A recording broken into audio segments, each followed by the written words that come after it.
everybody, and welcome to the newest episode of Out of the Vault.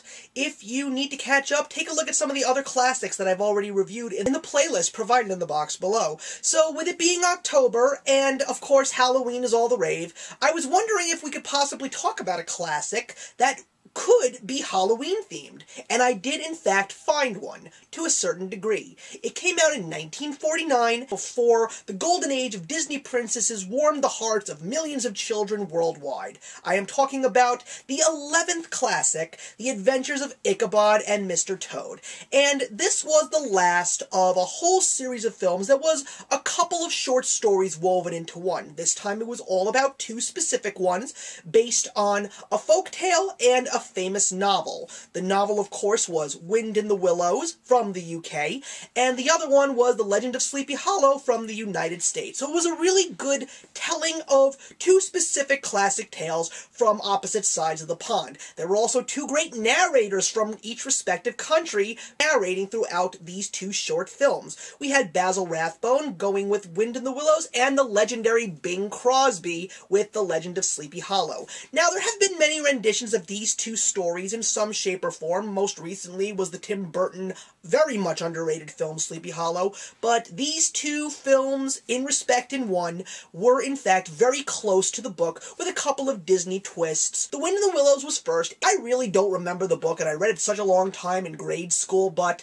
the movie itself was a lot of fun. It had that Disney charm, especially with Thaddeus Toad. He is pretty much, Mr. Toad's wild ride, and the guy who is just obsessed with new fads like planes, trains, and automobiles. But in this film, he definitely captures all of that craziness and that madness that made him this crazy character in the book.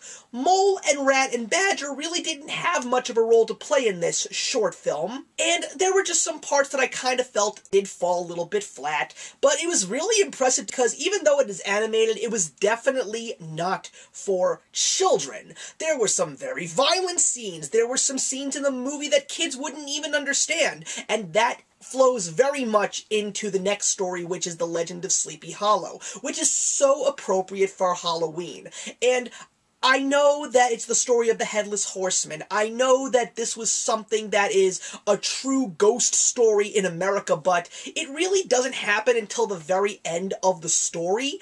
But I will say that when you actually get there, don't watch this movie with the lights off, especially when you get to that part, because it gets very, very scary. And it's ingenious how scary it gets because it's all about the sounds and not about necessarily what you see. But you do see Ichabod Crane getting very nervous as he keeps going through the dark woods of Sleepy Hollow. And when the Headless Horseman finally arrives, it's some of the most brilliant animation that I have seen, especially for the year of 1949. Headless Horseman is definitely something that keeps you on the edge of your seat, and his laugh is enough to make your skin crawl.